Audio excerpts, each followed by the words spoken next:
박희랍 교수입니다. 이번부터는 한미관계, 한중관계, 한일관계에 관한 사항을 3번 연속해서 말씀드리고자 합니다. 그중 첫 번째로 한미동맹입니다. 저는 한미동맹을 2월의 얼음으로 표현합니다. 겉으로는 두껍게 보이지만 실제로는 푸석해서 금방 깨지는 힘없는 얼음과 같다고 생각하기 때문입니다. 현 정부와 좌파 인사들은 겉으로는 한미동맹이 튼튼하다고 주장하면서 실제로는 한미동맹을 형식화시키고 있습니다.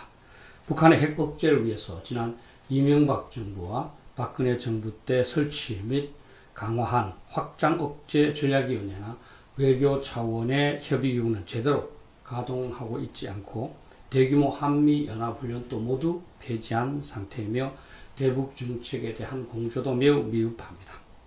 북핵 위협 상황임에도 불구하고 현 정부는 한미연합사령관을 한국군 대장으로 임명함으로써 한반도 방어에 대한 미군의 책임의식과 관여 권한을 약화시키고자 하고 있습니다. 미국의 방위 분담 요구에 대해서도 강경 입장만 반복하고 있습니다. 이들의 논리는 간단합니다.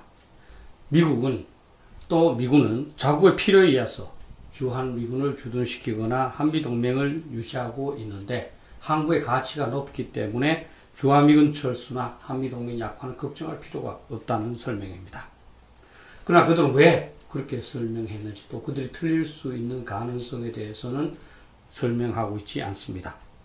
미군이 철수하거나 한미동맹이 붕괴되면 그들이 어떻게 책임질지도 설명하고 있지 않습니다. 현 정부와 좌파 인사들은 반미의식으로 철저하게 무장되어 있음에도 논리상으로는 미국을 절대적으로 신뢰한다는 것입니다. 북한이 핵무기로 한국을 공격하면 미국은 반드시 북한을 응징보복할 것이고 이것을 약속하고 있는 미국의 확장 억제나 핵우산 약속은 이행될 것이라는 겁니다.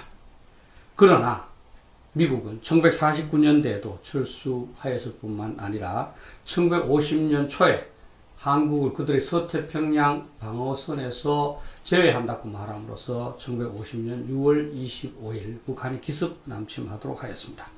미국은 닉슨 대통령, 카터 대통령, 아버지 부시 대통령 때 주한미군 철수를 계획했을 뿐만 아니라 3단계에 걸쳐서 철수하는 계획을 법안으로 만들기도 했습니다.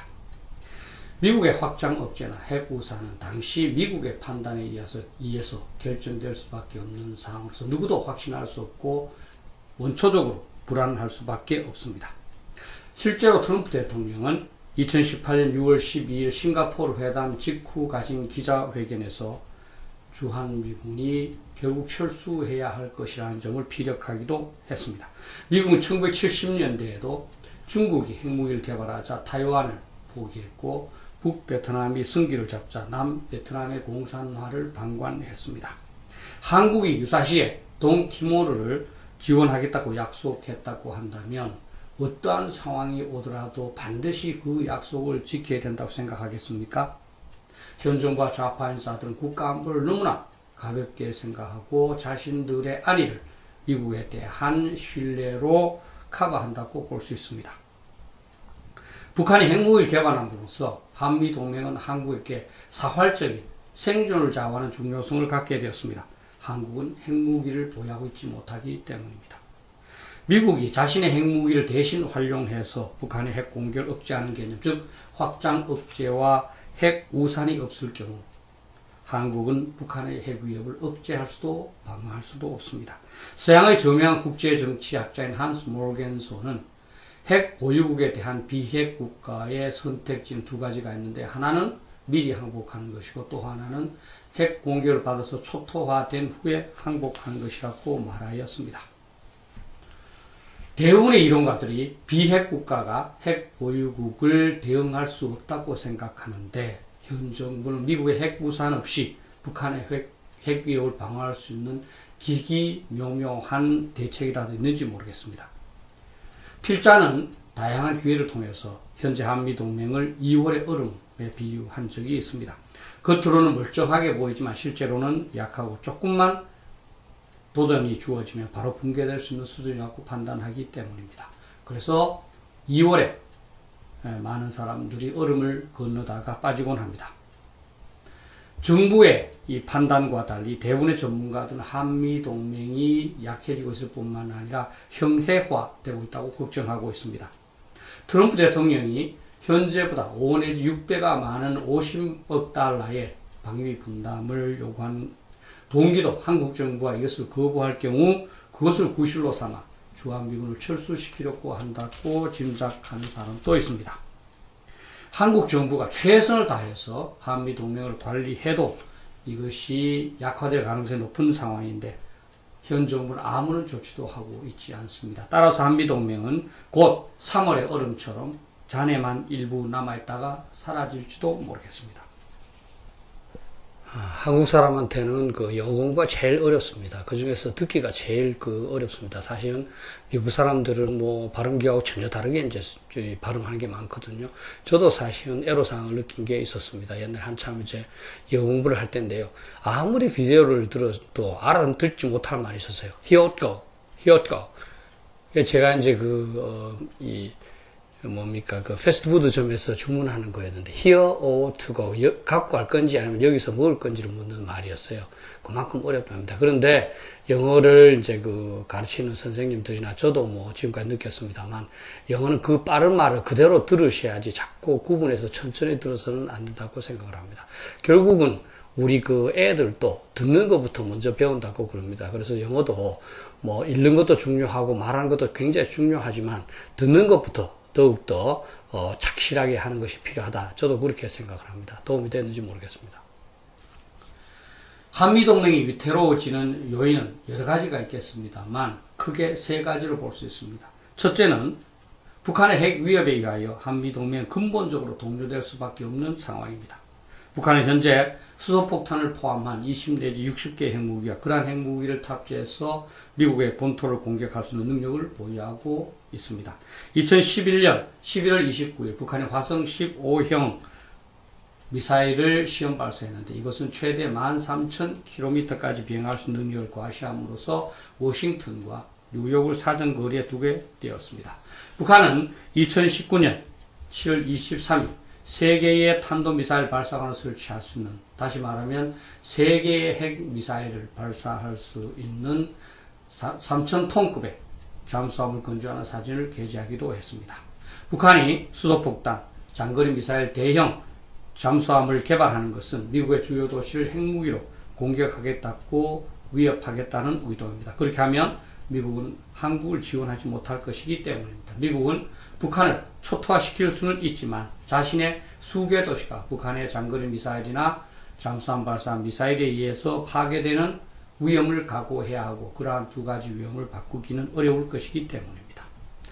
이미 북한은 미국의 영토이면서 주요 군사기지인 괌 3,400km 떨어져 있습니다. 알래스카 6,000km 거리입니다. 하와이 7,600km 거리입니다를 핵미사일로 타격할 수 있습니다. 북한이 이러한 능력을 갖고 있기 때문에 미국은 북한에 대한 선제 타격을 검토하지 못하고 북한이 계속적으로 제대로 성실한 대응을 하고 있지 않지만 협상을 계속하고 있는 것일 수도 있습니다. 앞으로 북한이 핵 능력을 상당히 강화하는 데 성공하였을 경우 미국 본토나 위 지역을 핵미사일로 공격하겠다고 위협하면서 주한미군 철수나 한미동맹 폐기를 요구할 수 있습니다. 그러할 경우 미국은 선택지가 많지 않습니다. 서울을 방어하기 위해서 뉴욕을 포기해야 하는가? 라는 말을 자문하지 않을 수 없기 때문입니다. 그래서 일부의 미국 전문가들은 미국이 한국을 포기하는 대신에 북한과 전략적 협력 관계를 추구할 수 있다고 판단하기도 하는 것입니다.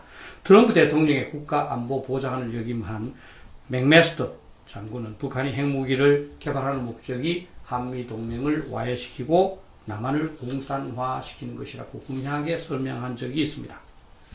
두 번째 한미동맹의 위기는 미국의 인도태평양 전략으로 인한 것입니다.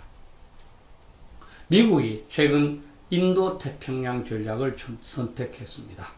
과거에 미국이 아시아태평양, 또는 서태평양이라는 지역 개념으로 아시아에 접근할 때는 동부아시아, 특히 대륙 세력과 해양 세력이 교차하는 한국의 전략적 위치는 매우 컸었습니다. 그러나 인도 태평양으로 범위를 넓히게 되면 인도와 동남아시아가 더욱 중요해지고 상대적으로 동부아시아 또는 한국의 위상은 줄어들 수밖에 없습니다. 중국 봉쇄라는 측면에서 보면 대만의 가치가 한국보다 더욱 중요해집니다. 최근 미국이 중국에 F-16을 비롯한 상당한 전략 무기를 판매하는 것이 이와 관련되어 있을 수도 있습니다. 실제로 2019년 6월에 발간된 미국의 인도태평양 전략보고서에서도 미국은 한국의 가치를 제한적으로 평가하고 있습니다.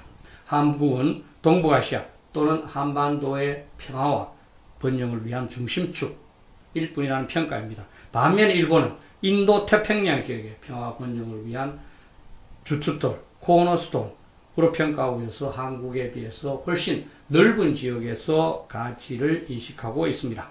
미일 동맹이 강화될수록 한미 동맹의 가치는 줄어들 수밖에 없습니다. 세 번째 위기는 한국에서 발생하고 있습니다. 한국은 한미연합사령관을 한국군 대장으로 임명하고자 시도하고 있기 때문입니다.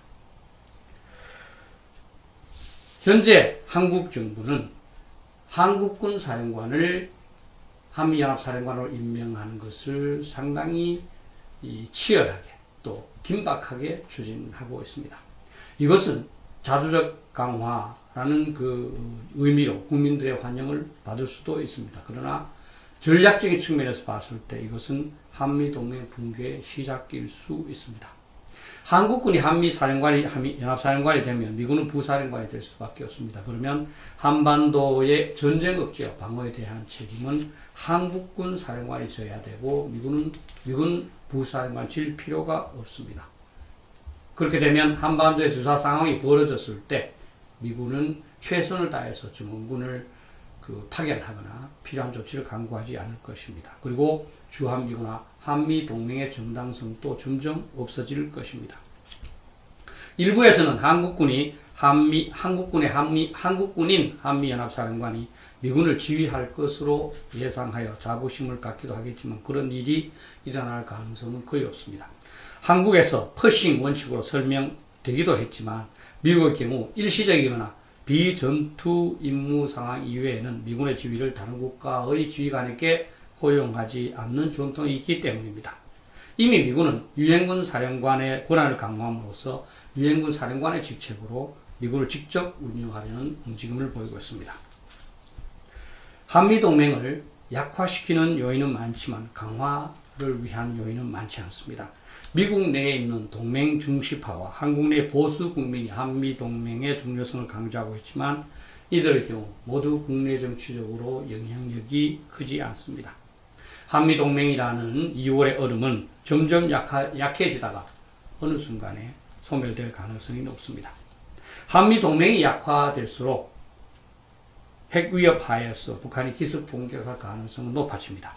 북한은 그 뒤 핵무기로 한국을 공격을 해도 미국이 한국을 대신해서 핵무기로 보복하지 못할 것이라고 오판할 가능성이 높기 때문입니다. 그러할 경우 한반도에서는 한민족의 마지막 전쟁일 수도 있는 핵전쟁이 촉발될 것이고 필설로 말할 수 없는 참상이 발생할 것입니다. 현 정부의 안일한 한미동맹 정책이 이러한 핵전쟁을 유발할 수 있습니다. 현재 상황에서 한국의 생존을 보장할 수 있는 유일한 대책은 한미동맹 강화입니다.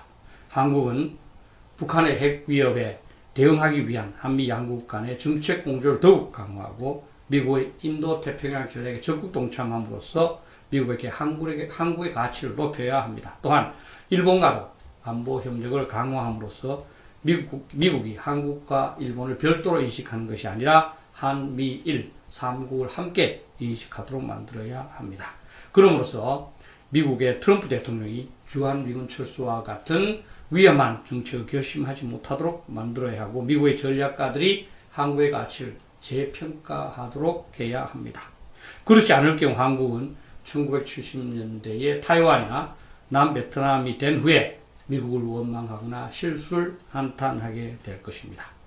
국가안보는 도박할 수 없습니다. 만전지계를 추구해야 합니다. 감사합니다.